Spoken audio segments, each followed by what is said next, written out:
Welcome to the Zachrilege Cast podcast, YouTube video interview program that features me talking to some of the best and brightest in the atheist slash secular slash awesome community. This is episode 248. I recorded this interview on April 1st, 2021. Thank you to Jessica Bloomkey-Greff for being my previous guest. In the interim, check out her interview with her dad, who went from Republican to going door to door for Biden just because he finally noticed that the Republicans have been shit for 40 years. I think it's a good story to hear about someone who isn't immersed in politics and how slogans work for a while, but having no actual plan to improve the lives of Americans catches up to you after about 40 years. So Trevor Poelman reached out to me, and sometimes when a guest reaches out, it feels different. So when I'm reaching out to a potential guest, I know them and in some cases have a bit of history and fanboy in my blood, and I already have some questions ready, and I have an idea of where I'm going. In this case, knew absolutely nothing about him. So I found his channel, Believe It or Not, that's with an F, and thought, this is some good stuff, even for a Canadian. So we talked about his evangelical background, getting out, starting his own podcast, and transitioning to videos. Who are some of his least favorite expensive blue jean wearing internet pastors? Let's start the conversation. Hey, welcome to the Great White North Canadian Corner. I'm Bob McKenzie. This is my brother Doug. How's it going, eh? And today's topic, what was it? How come Americans have twist off beer caps? Yeah, okay. And So Canadians don't. Believe it or not, I'm interviewing again. I never thought I would feel so question-y. Asking away on a wing and no prayer. Who could it be? Believe it or not, it's just me and Trevor. Hey, how's it going? Welcome to the Zachrilege Cast. Trevor Poelman, how is it going? I love having people It's going so great. Oh because yeah, they can say A and apologize for everything, because that's what you are. I'm sorry, that's just the truth. Yeah. Oh, very much so. Yeah. I got yelled at a bus stop once for saying I'm sorry too much. It's like, oh, sorry, just trying to. Oh, sorry. And this guy's obviously an American guy. He's like, you Canadians. I know. I was like, who's yelling at you? Yeah. And with the official beers this episode, Backwoods Bastard and Dragon's Milk, and transferred to glasses. Perfect. Okay, so Well, I hear that. And what do you have? Oh, I have a Canadian Pilsner. Whoops, there's my camera. But I thought for you, I'd put it in a American beer glass. I saw the Lone Star. Oh, I love that. Perfect. So, is it true that you and your cat use different bathrooms? Yeah, that's true. Yeah. Well, he's got his little room, and then I got my my bathroom. Although he's annoying when I go to the bathroom, like he's right there. People tell me I should just shut the door and that'll solve the problem, but he has to be like right there when I'm using the bathroom. So yeah, what is it about? I feel like this is a cat, like a low-hanging fruit, like stand-up comic kind of line, but it's like, What's the deal with cats and bathrooms? Because like you go to the bathroom and if you close the door, they're coming in, and then when you're cleaning their box, they're like watching, like, oh boy, I can't wait for you to finish so I can, dirty it all up. That's all they're all about. They're so much fun. Yeah. So Trevor, can you tell the audience about your own religious background? Okay, yeah. Well, let's see. So I grew up. So my family is Dutch, as some of you may tell by my last name, and we grew up Christian Reform, which is a very Dutch thing to do.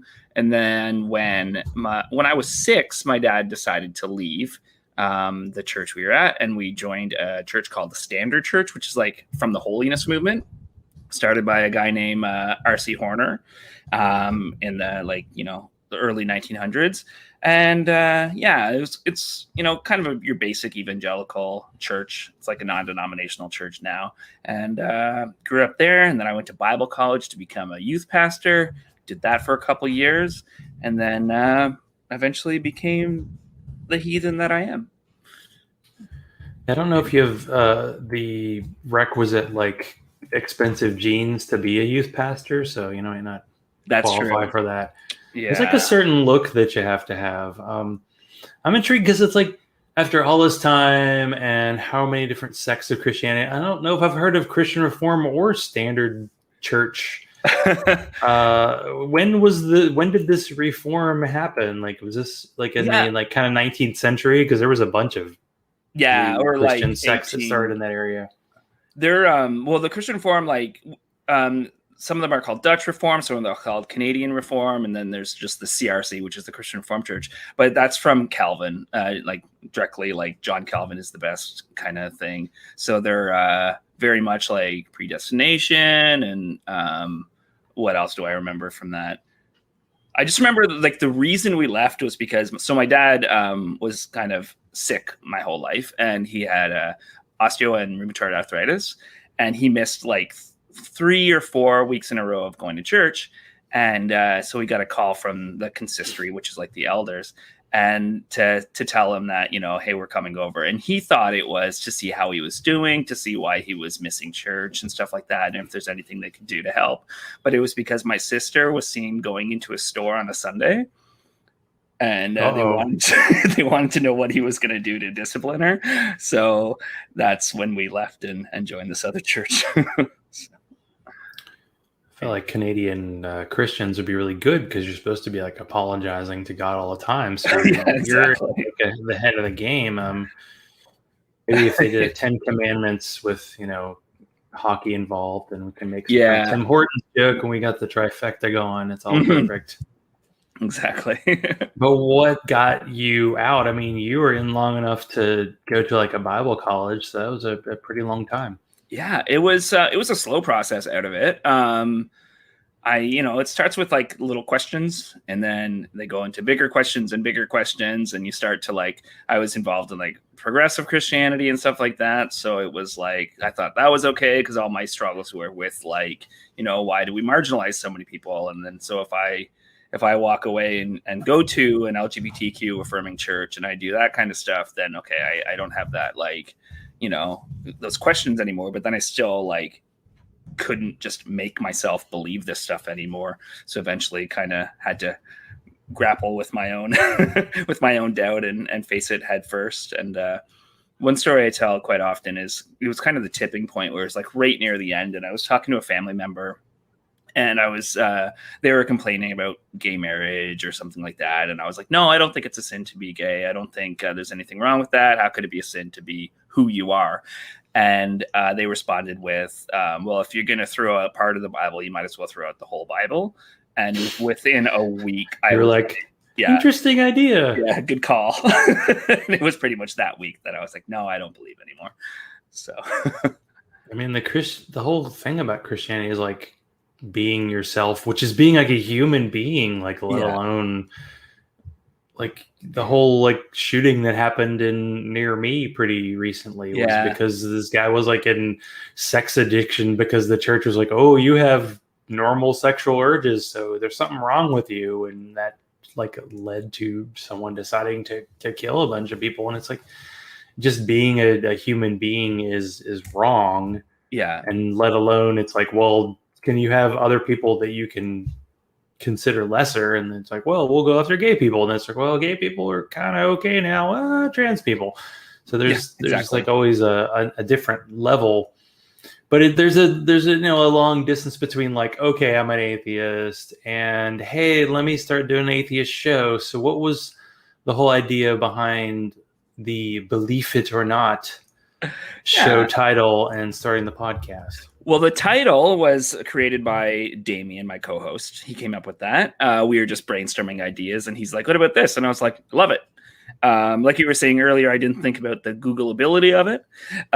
It is harder to Google. Me neither. Yeah, which is one of the reasons too why I'm like, every time I make a video, I'm like, hey, I'm Trevor Poelman, and I put like by Trevor Poelman, because I'm like, well, that might be something that's like easier to Google and find it. But so he came up with the name, but it was basically I was doing a comedy podcast with a buddy of mine, and it was kind of nearing the end. It was kind of. We're like, okay, we're going to do 100 episodes and that'll be it.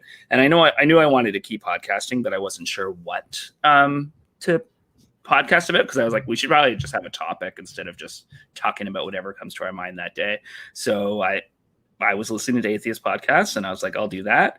And it also gave me an opportunity to research stuff that I was too lazy to research that I always kind of wondered about. So I was like, okay, well, I'll talk about a different topic every week, and I'll Google it, and we'll talk about what I Googled. And we put in the description every week too that it's we just Google this stuff. Like we are not experts, and we used to say that on the show as well, because like we're just two dummies who Google, or I Google, and Damien's like just left flabbergasted at how crazy religion is because he didn't grow up in it at all, and so he's always like, "What the hell? Are you serious?" But, yeah. Well, I will give you bonus points for like podcasting from a basement, but I also will say, if you podcast and you actually don't act like you know everything and you're like an expert, I don't know, but that's it's a theoretically an atheist thing to say. We can say we don't know. Yeah, it's true. Which doesn't automatically mean whatever argument against us is happening is true. That's just the case. And there's Chris showing up on the chat to say a boot. You don't have to say it. But have you always, since you started, you've been going the YouTube route? Yeah, I figured, because the other podcast, we didn't put up our episodes on YouTube. We also did like sketches and stuff, and we would do that and put that on YouTube. But with this one, I was like, well, I'll throw it up on YouTube. And then I've been doing video editing for a long time. So I was like, okay, it'll boost in the algorithm if there's movement on the screen instead of just like, the YouTube, classic, just a picture of your podcast and then whatever. And I was like, okay, well then, so I'll just find some movie clips or something like that and put it in the background based on what we're talking about. So yeah, I've been doing that since day one, but the video essays is a newer thing that I've been doing. Well, what is the format for like a typical, believe it or not, podcast episode? Yeah. So basically, it depends on whether we're doing just like one topic and I'm like, okay, this is an event that happened in 1865 or whatever. Let's talk about this. So then I'll just go through that. But usually, and then we have like list episodes where it's like the most recent one about gender is like, okay, here's a bunch of things that the church has done or said about gender and people's reaction to it and all that stuff. But yeah, it usually just starts out, we say, hey, what's going on? And then I talk at Damien for like half an hour or so. And he just keeps saying like, what the hell, are you serious? And then we usually do a Christian rock lyric or God's Law at the end. So we'll walk through a terrible Christian rock lyric or like a terrible Bible verse or like, just something that is funny or weird about religion in general. So yeah, usually like a little segment at the end. Well, when I was leading into this episode, I was thinking of doing, like a parody of a Christian rock song, based on, what you do on your show. But the problem is like Christian rock is kind of like a parody of good music. So it was hard to do. Yeah. So there's an episode where you were talking about a Newsboys song. So what are your thoughts? Because you were like someone who used to really like them, and now, well, you might have a different thought. Yeah. But what is it about the Bible saying there's no breakfast in hell? Yeah. Well, I don't know where they found that in the Bible. Breakfast. Yeah, that's the thing too. It's like there's not even like just they put out some stale muffins or something like that. It's just no breakfast, and I don't see that in the Bible. The Bible doesn't really say much of anything, if anything, about hell besides like a couple like spots in the New Testament. But yeah, nothing about breakfast. But or what? Well, I guess there is a story about a guy in hell who is thirsty and he asks a guy in heaven for some water. So maybe that's where they're getting it from. I don't know, but but it's a catchy song. I don't know, it's not the most catchy. But I loved the Newsboys, especially that album, the Take Me to Your Leader. I was like, this is the greatest thing ever. I saw them like live a couple times when that album was out, and just like I was so excited when I got to touch the arm of one of the guys in the band. So so I was like, yeah, this is awesome. And now they're in God's Not Dead movies, and they're basically a different band. Like I think one guy's the same. it seems like there were all these Christian bands, but yeah, the Christian movies are really taken over. But we'll get to that shortly. So you usually cover a subject. Do you have like a list of subjects that you're going to cover for a while, and then when you like initially come up with it, is you're doing research, you're like, oh, this is fun, or oh man, why did I pick this? Yeah, that's definitely happens. And I've had it where I've scrapped an idea halfway through because I'm like, either there's not enough or I'm going to be too angry and I'm not ready for it, or like, stuff like that. Like fundamentalist, Mormons basically is one that I have my notes for, but every time I go to do it, I just get so angry, and I'm like, because it's just so abusive. I'm like, I'm not in a place emotionally right now where I can do this topic. I eventually will, but yeah, I have just like a list of topics I want to hit, and then every once in a while something will come to my mind, and I'll like add it in there, and then eventually I'm like, okay, let's see if the time to tackle this. Like the John 3:16 one was one where that was from day one. I've had that on the list. But that's like that John 3:16 guy. But like, I thought it would just be a quick story to tell within a list of other interesting stories. But then the more I researched, I'm like, oh no, this is like completely nuts. Like this is an episode on its own. So yeah, what was it like? Because that was one of the episodes I saw all the way through, and there was a lot more to the guy than just the dude who showed up on camera. Like, what made you like decide to do the show, and like what are some things like you discovered about him as you're researching? Yeah, so like he didn't like sports. That was a surprising one. He was like not really a sports fan at all. He just liked the attention he got from going to these games and getting on TV, and then just like the mental illness and getting arrested and serving 3 life sentences. Wasn't aware of that all happening. So yeah, holding people hostage, and that story took some crazy turns that I just wasn't expecting as I was reading about him. So I just interesting guy, and then that took us on a tangent too about the legal system, and like this guy is obviously, he's got some issues and he needs help more than he needs to just be locked away till he dies. But yeah, so. And he predicted the end of the world too. Yeah, he was all about the rapture. That's why he took the hostages, was because he thought the rapture was going to happen like next week, and he needed help, basically getting the word out there. So he wanted the news outlets to come in and spread the word. Yeah. Do you think if Christianity exists until like the end of humanity, will people still be waiting for the end times until the end? Because it's always like, you always want to be like, hey, I'm living in the generation where it's supposed to happen, where that was supposed to be like the first people who believe in Christianity were supposed to be alive when it happened. And it's 2,000 years later and it still hasn't, but people are still very sure that it's going to happen, and they predict it all the time. Yeah, I think as long as there's Christianity, there's going to be people picking dates for when the rapture is going to happen, and buying billboards or whatever predicting that the rapture is going to happen. I think it's just going to keep going. It's been going for 2,000 years, and I don't see it slowing down. Yeah, it's crazy. Did you have fun picking like the audio clips that you use at the opening of the podcast? Yeah, well, the first few episodes, I think the first like 10, I used movie clips where they mentioned God, and then I was like, okay, well maybe I should switch to actually being what the topic is. Like obviously we talk about God, but I'll take preachers, and that was fun to find which ones work together well and stuff like that. And it's also fun having people trying to guess who each of them are and see how many of the preachers they can name in the intro. But nobody ever gets the last one because it's not a preacher, it's a famous pop star. But the part of where it's like I just like seeing people worship, praising God. That's Justin Bieber talking with his cool youth pastors or whatever at a conference. So Justin Bieber, another thing you can blame Canada for, right? Yeah, exactly.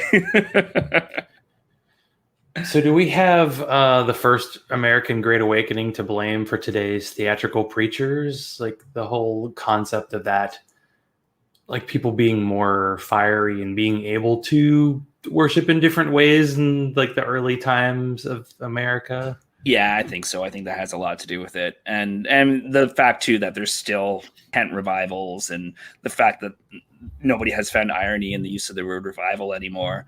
I think a lot of that just goes back to the Great Awakening and trying to bring a new Great Awakening in, and those even like street preachers and stuff, and the way they like handle themselves and the way they scream at you. I think a lot of that, yeah, definitely goes back to the Great Awakening.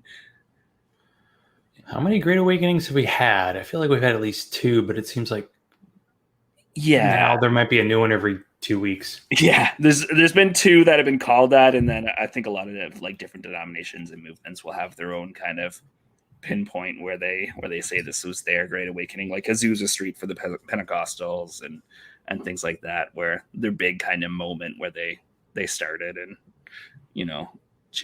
finally saw the way Christianity was supposed to be. We finally figured it out, and everybody has their own little movements when that happened. Is there like a difference between like the American version of like a Great Awakening versus Canadian? Because like Canadian, in theory, Canada is connected to England, which has their own church, but it's not really the case in Canada. Yeah, because well, in Canada, yeah, we have the Anglican Church where you guys are with the Episcopalian, and it's kind of the same idea, but it's that Church of England. But yeah, I mean, the holiness movement really affected Canada, like really affected like upstate New York, but also Ontario and Quebec. So that's where my home church that I grew up in came from, and that was I think a huge impact on Canada and the US in a lot of ways. And then yeah, just different movements throughout, like when a lot of Mennonites migrated to Alberta and Saskatchewan. I think that's affected the kind of the conservative mindset that is so prevalent there, and that kind of God first kind of idea. And I mean, they have a lot of their own denominations and movements too out west, like depending on the region and stuff. But yeah, like for instance, what's the church? I think it's called the Alliance Church. When I was applying for churches after Bible college, they actually make you sign something saying that you agree with the way they believe the rapture will happen. Like that's a tenet of like working in one of their churches, which I always find it funny when like, Wait, I mean, so did they have a date for that? No, they didn't have a date, but it was like, that pre-tribulation versus. I mean, it's yeah. People take the Bible very literally, and it's like, doesn't it say in the Bible that no one knows? Like even Jesus didn't know when it was going to happen. And this guy's like, was Harold Camping, and there have been plenty of other ones, but he was the one that like in the early days of me finding the atheist community was like, he was saying it's going to happen on this day, and then didn't happen. Well, that was the spiritual end. You get one get out of jail free version, and then you move over. Yeah. And I figured that whole burned over district, which was in the 19th century. If it's in upper New York, then Canada's not far away, and we didn't have like really strict borders back in the day. So those people probably cross the border all the time to see each other. So what? Yes. Go ahead. Oh no, I was going to say, because I grew up in a small town near the border, and I had friends who would go to the States every Sunday for church, or back and forth. We would have people that would come to our church from the States, and it's kind of that intermingling, like country doesn't matter, it's what church you want to go to kind of thing. True. Yeah. So what don't you lose when you lose your faith? You don't lose your sense of morality, or just you don't want to go out and murder people, at least. What else did I talk about? You don't have to be sad. You don't have to lose a sense of meaning. Yeah. I think that's the crib note version. Your life doesn't end basically when you leave your faith, which a lot of people are kind of afraid that's what's going to happen. Well, do you find, as someone who has a pretty extensive audience for your episodes now on your YouTube channel, do you get a decent amount of Christians like asking you questions, or are you mostly finding like like-minded people, at least in terms of being atheists. No, it's been crazy the amount of emails and private messages I've got from people deconstructing and just not sure, and just not sure where they stand on it, and thanking me for putting things in perspective or asking for advice and stuff. It's been like almost humbling to like know that I have that kind of impact on people. It's been crazy. But obviously also emails of like, but have you heard of C.S. Lewis? Like things like that, or just like guessing you probably have. Yeah. Yeah. Do you get any presuppositionalists? I'm sure. Yeah. Well, that's the thing too. Like I got in an argument with a friend of mine who was like just throwing out like the old, apologetic tropes or whatever. I'm like, first of all, I've obviously heard this stuff before. I've probably used some of this stuff before. I don't know why now you think this is going to work on me.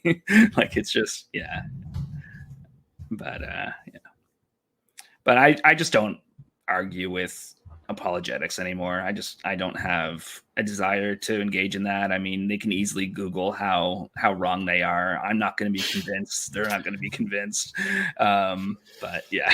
It takes a certain kind of stomach to want to do debate, because it's always like you're not really debating, because I feel like there would be, hey, I have this apologist argument, and be like, okay, here's why it's wrong, and then it'd be done forever. But it's not done forever. No. If someone can present it in a certain way, they're gonna get it to go. I mean, the thing that interested me when you mentioned like the Great Awakening is it made me think, I think that was like the first time period when people were actually able to read the Bible. And that's why at that time, the first like kind of free thinkers who actually made some impact in the culture appeared, who were like, yeah, I've read, now that I get to read the book, I'm like, oh, this is the thing people have said for 1800 years has been amazing. And then you're like, oh, I've actually read it. And it's, it's written by people. How about that? Yeah. Exactly. How it kind of turns up. But what made you decide, to do that episode or the video where you did kind of it was like a Truman Show kind of themed episode? Oh, yeah. Well, I mean, that one, I had the idea for the actual like things I wanted to talk about kind of floating around. I had a bunch of notes for it. I had a bunch of clips that I had chose, but I wasn't sure how to tie it all together. And then I was like just going through some YouTube clips, and I saw one of the Truman Show. I was like, duh, like this is an exact parallel. So that kind of put it together really quick. It went from like this idea and I'm not sure what I'm going to do to like having it done in like a couple days because it had such a through line with the Truman Show. So, yeah. And that was fun to go back and watch that because I hadn't seen that movie in forever too. So, yeah, Jim Carrey, Canadian. Yeah, that was a guy that I definitely bought stock in early in his career, and he did well. I don't know. He's kind of a little kooky now, but he's living his real life because he is. Now, you said you like to do video clips. So when you do a video, and really check out the Wait, Don't You Lose When You Lose Your Faith episode, because there's so many clips. Like when you do that, how like strict you have to be when you're kind of putting it together, because you have to make like the audio and the video match up. Yeah, well, yeah, because what I do is I'll grab all the clips. I have an outline of what I want the video to be, and then I grab all the clips, put them together, and then I write my narration around that so that it kind of flows in and stuff like that. And then quite often I'll be like, it's the middle of the night and I think of a line I want to add in to make fun of one of the preachers or whatever. So I'll like get up and record that line really quick and then add it in. So it's like, it's kind of loose in how I do it. But yeah, that's kind of normally the way I do it. And then I work from home, so I'm usually writing a script while I'm in between calls or whatever, and just doing that stuff, recording it and throwing it all together. And then YouTube demonetizes it because I have too many clips, and we go from there. Well, how often does like a podcast episode come out versus like how long does it take you to put together like a video essay? Yeah, well, we've been doing the podcast every 2 weeks now for a couple of years. And the video essay I've been trying to do on the opposite Sunday of when the podcast comes out, but it has never yet come out. But yeah, it's about 2 weeks each, like between the videos and between the podcasts.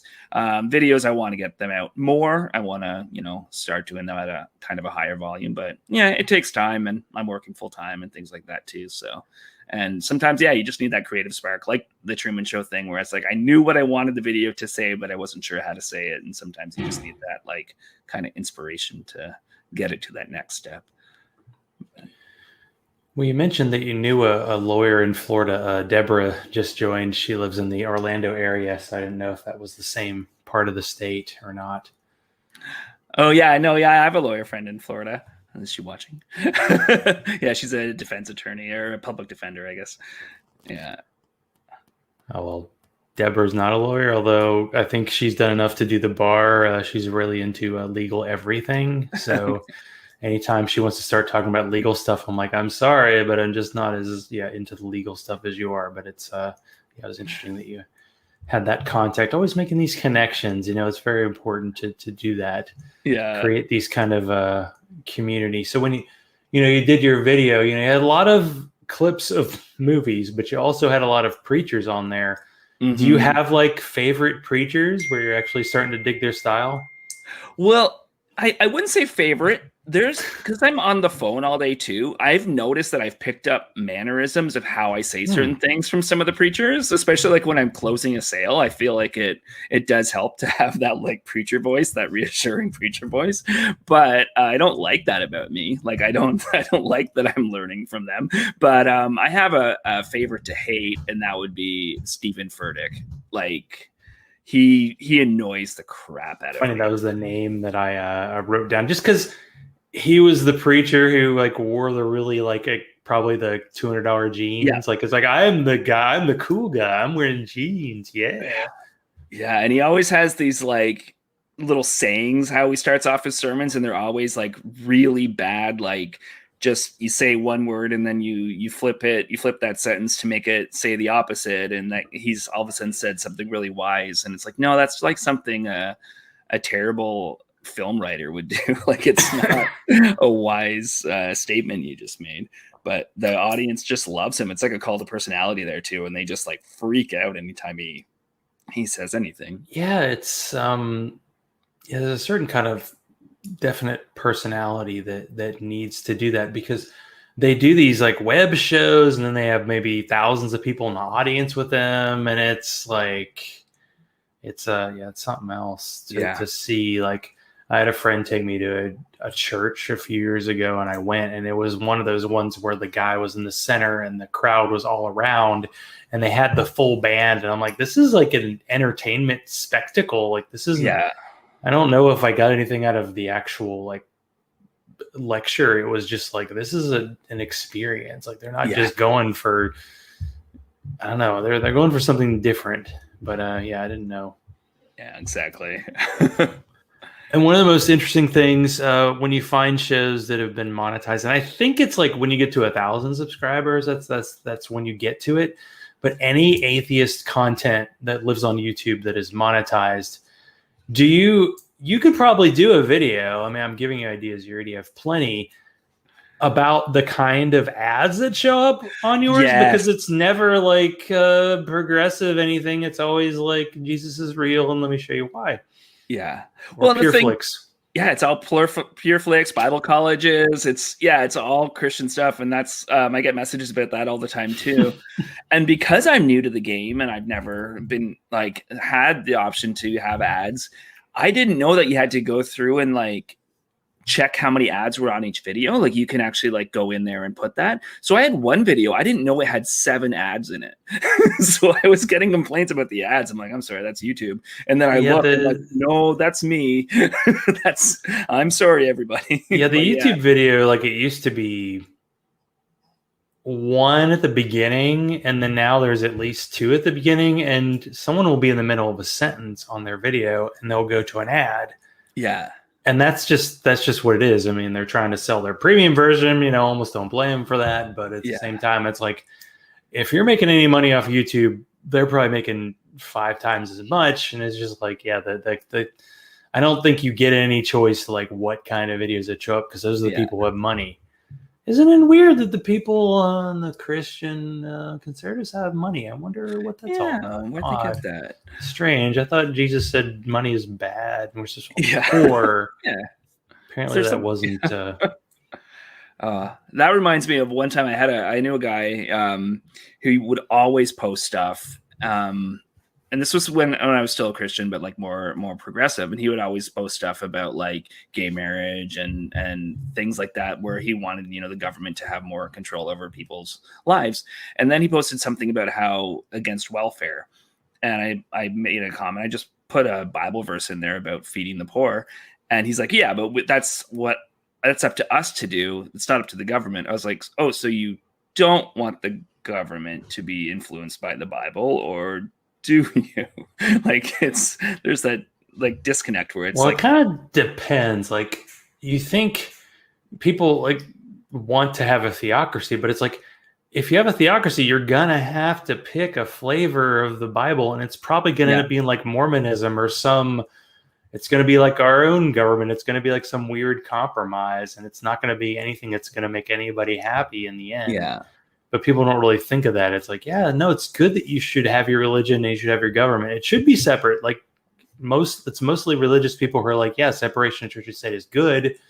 The people who say it's bad are the ones that want their version to be in charge. And when it happens, it's not going to be their version. And they're going to be like, oh, crap, I didn't think this through all the way. I didn't mean this. Yeah, exactly. Now, I can't do an interview without giving like a softball question. So are tuxedo cats the best? They are the best. Number one, I love my cat.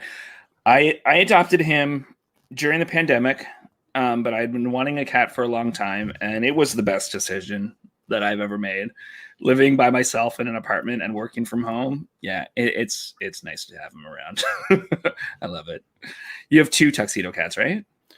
Yeah, when you have cats and you work from home, you realize, oh my God, they really do nap that much every day. Oh, yeah. So mine had like a window. It's like in the morning, I'll have calls like between 9 and 11, and that's when the cats are awake. And if your door is closed and you're on a call, they come in and they want to be part of it. Yeah. And then after about noon, it's pretty much nap time until dinner at 5, and they come hang out a bit. But for the most part, it's not hanging out. See, I think they might like the cat more than you, but it's okay, monetize your cat. That's exactly that's what we're all hoping for. Yeah. And he loves attention, and he loves to get super hyper as soon as I start recording. And my apartment's so loud too, with like the furnace and stuff, that I try to time my recording around that, but I can't time it around him. He's just like, he just loves to be annoying. Even as soon as I connected with you, he pulled the mic down and went on the floor. Yeah, they know it. They let you know who's in charge really quickly. Yeah. So I have to do another kind of Canadian question. Can you take Ted Cruz back? Oh yeah. But who do we trade him for? No, we can't take Ted Cruz back. I spoke too soon. Like, I was gonna say I don't think he'd get elected here, but no, he totally would have.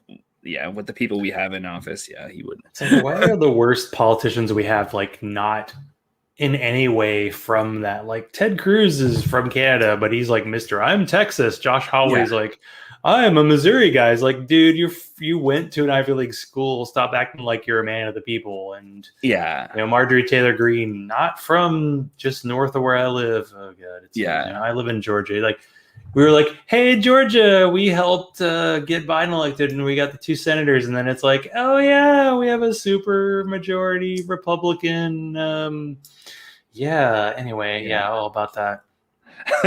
But what's it like having... So Doug Ford, is he the premier? He's the premier. Yeah. Oh, my goodness.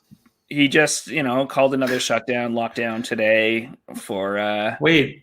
They don't do that. Oh, wait. So what's the party? So it was like the progressive conservatives. I was just intrigued by other countries, like what they call their political parties and then what they actually are. Yeah, and there's nothing progressive about the progressive conservative. They're just conservative. Are they still called progressive, or they might have just gone back to conservative?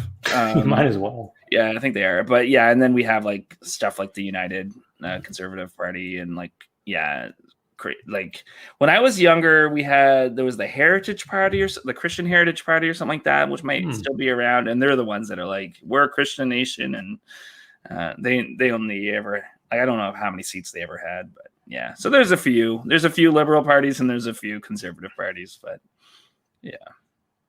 We're less of a two-party system than you guys, but also we've only had two parties that have actually been in charge. So it's still kind of a two-party system. So.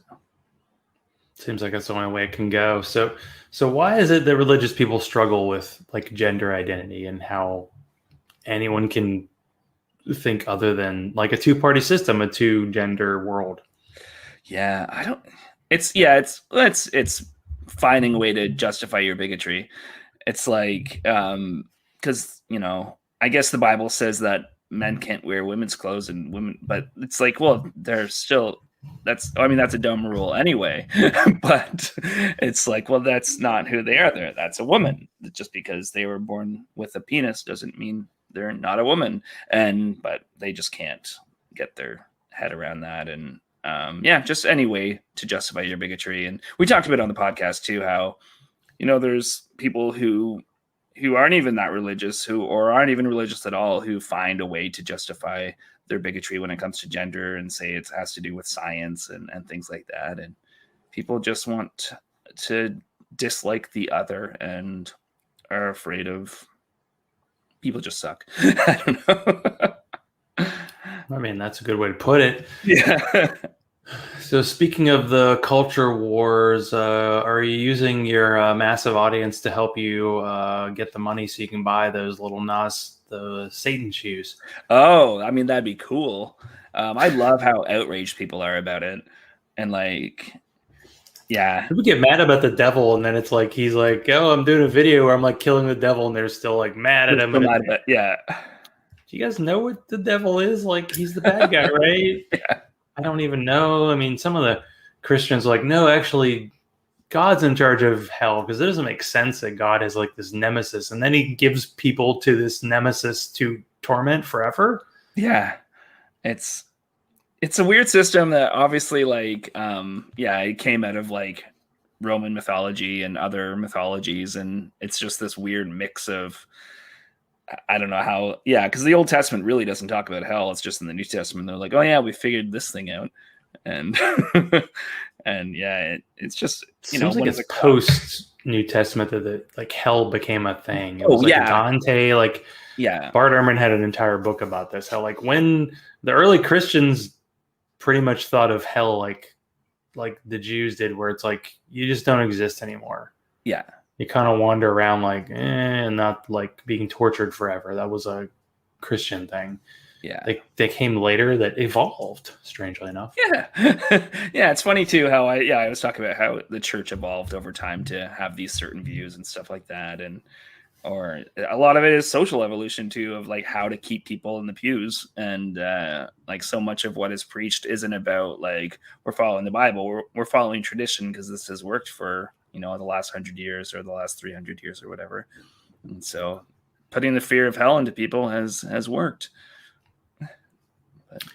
So you have some upcoming like show topics that they're working on for future episodes.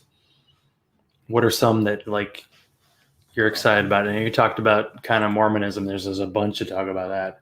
Yeah. Well, let's see. Like I'm working on a video right now, tentatively about just kind of why we have this view that. Why a lot of people have this view that like atheists are just angry and how dismissive that is. And so I'm kind of trying to pull that through and the fact that like whenever somebody's an atheist in a movie, even like a mainstream movie, there's always like this horrible backstory about how, their dog died the same day as their grandma died. And they realized that no God would allow that to happen or something like that. It's never like, oh, I just, over time, kind of decided to think for myself or whatever. It's always like this horror story and just like the way the media paints kind of atheism and stuff like that. So, I mean, that's what I'm exploring now. And it might become something completely different, but that's where it's at now. And we did an episode. We recorded an episode that's coming out next week. What did we even record on? We just did it. Here, one sec. Oh yeah. We did a sequel to our preacher scandal one, where some YouTuber commented like, "Oh, you could do a full new episode since this one came out of preacher scandals," and I was like, "Oh, that's a very good idea." So, just preacher scandals in general, or like one? Like a bunch.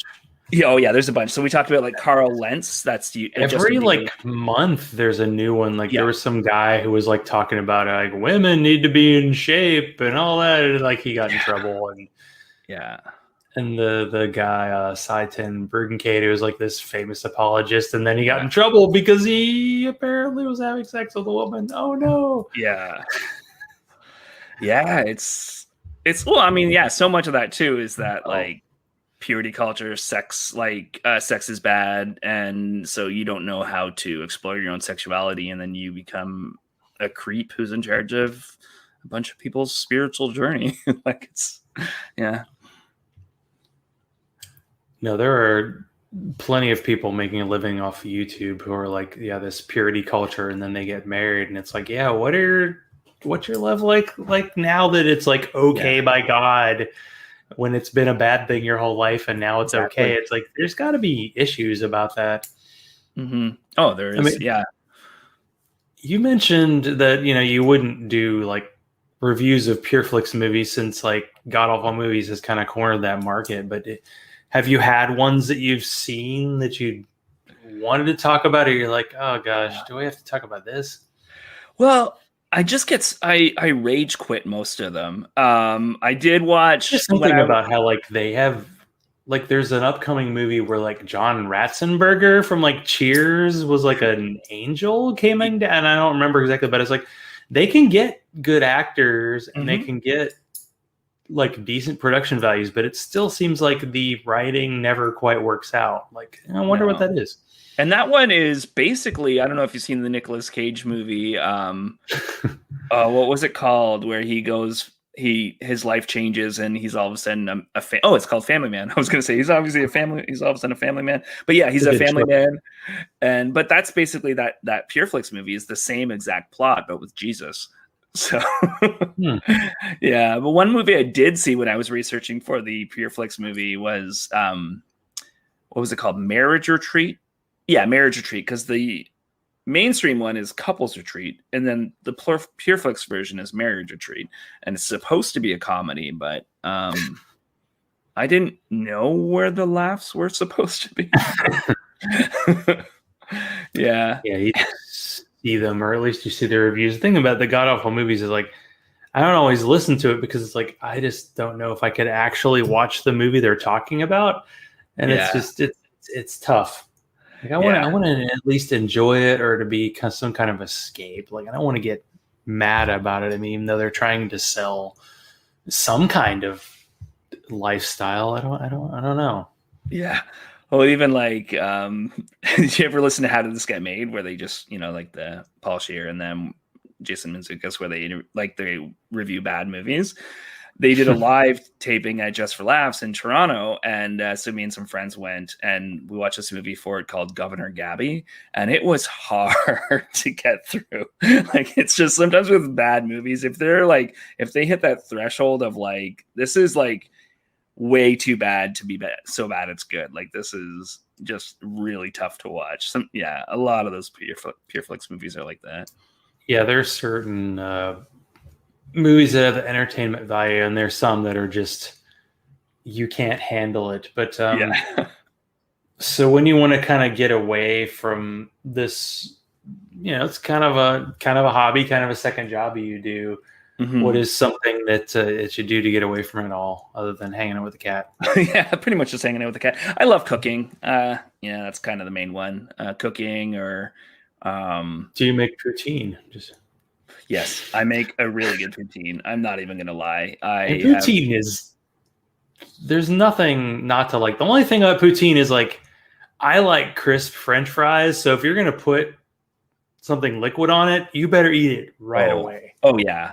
And that's the thing, because I make I make my fries what I'll do is like when I'm making lunch during the day, I'll fry up all the fries in the deep fryer, put them in the fridge, and then that night I'm refrying them to make them like super crispy, and then make the really good gravy and cheese curds. Like you have to have like the squeaky cheese curds. It's very important. But yeah, no, I make a good poutine. I'll show you some pictures. I believe that. I believe that you could have an episode on like believe it or not, poutine. The episode that could be good. Okay, well, unless there's something else you wanted to cover, let people know where to track down your content. Oh, yeah. So on YouTube, under Believe It or Not is where you'll find pretty much everything. Or you could go to Believe It or Not podcast.wordpress.com. And I should have had this all ready to go. And then on Twitter, Believe It or Not, and podcast. And same with Instagram. It's all on the things. But yeah, if you go to Believe It or Not podcast.wordpress.com, we'll have all the links there and all that stuff. And youtube.com. Sounds good. Well, thank you, Trevor, for coming on, and go Blue Jays, right? Yeah, go Jays, I guess. Perfect. Well, thank you so much for having me. Glad to have you. In the fake French maneuver at Canada land, which is not even a real goddamn country, imagine having a leaf on your flag, or doing a better job with public transportation than we are here in the United States of America. Are you out of your fucking mind? Live read. On this day, at least the day I'm recording this, Easter, it's all about hope and rebirth, and here we are in spring, and everything's great.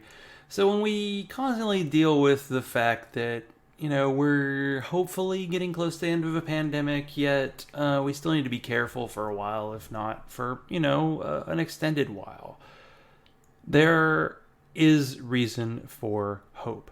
So I wanted to talk about what a big deal it is that the Biden administration is trying to pass a big infrastructure plan. And by the way, it is way less than we need, but it is way more than we're getting right now, which is vague promises and nobody wants to spend the money. Kind of like why our space program went to shit starting in the 70s.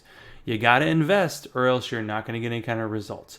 And how unionization maybe is making a comeback in America. So the infrastructure plan is all about repairing things that are broken and improving things that are needing improvement, getting more housing for people, getting more money into renewable energy sources and all that good stuff. Of course, I'm listening to my best buddy Hasan Piker about it, so I will send a link to his episode. And the fact that the Amazon workers in Bessemer, Alabama voted to unionize. And about the amazing, terrible, evil efforts that Amazon made to make sure that didn't happen. You know why? Because for the most part, corporations don't care about us. Think about this latest Major League Baseball deciding to move the All-Star game from Atlanta, Georgia, where I live. Now, the Republicans are saying, hey, it's going to hurt people, and that's cancel culture, and they're getting mad at corporations. Well, you know what corporations get to do in America? Thanks mostly due to the Republicans, get to do whatever the fuck they want. So, if you don't like that, then maybe stop pushing this kind of agenda forward. But you're not going to do it because that's the guys who pay your money. And also, probably one or two Democrats who might vote against this infrastructure plan. It is needed, but at least we have good reason to believe people are fighting for good things, even though bad things are also happening at the same time. Hi, trans people who are suffering, and hi, people who live in my state are going to have a lot more trouble voting next time. So if you want to support this show, be like Freethinker215, Alan Marks, U-Man, Chris of the Postmodern Polymath Podcast, Larry, Daryl, and the other Daryl, which is me, and support the show on patreon.com/Zachrilege. You get extended episodes, and at the moment, I'm not really charging you, so hey, it's like a win-win. Follow me on Twitter, like my Zachrilege Cast page on Facebook, and send all mail to zachrilege.cast@gmail.com. Thank you to Trevor for being on this week, and coming up soon, I have Neil, the 604 Atheist, who I'll have on actually tomorrow, according to my own timeline. And I will have Allison Gill from American Atheist talking about the conference and what American Atheist can do for you. So until then, let's continue the conversation.